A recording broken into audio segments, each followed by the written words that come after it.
नमस्कार विद्यार्थी मित्रांनो, आज आपण बघणार आहोत की घड्याळ या टॉपिक मधील एक अतिशय महत्त्वाचा प्रश्न जो की प्रत्येक स्पर्धा परीक्षेला येत असतो.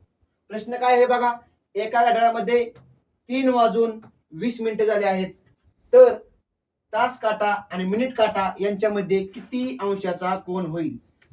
असा जर प्रश्न कधी आला तर एकदम सोप्या भाषेमध्ये पोरांनो हे सूत्र आहे बघा. या सूत्राचा वापर सगळ्यांनी करायचा आहे. सूत्र काय आहे, 30 गुणिले तास वजा 11/2 गुणिले मिनिटे.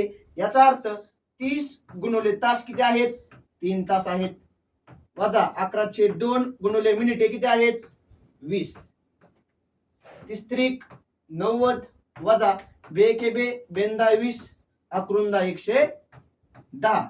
याचा अर्थ काय उत्तर येईल, -20 अंश. परंतु या चिन्हाला, मायनसच्या चिन्हाला काही अर्थ नसतो. याचा अर्थ त्या दोन काट्यातील अंशात्मक कोण असणार 20 अंश. धन्यवाद.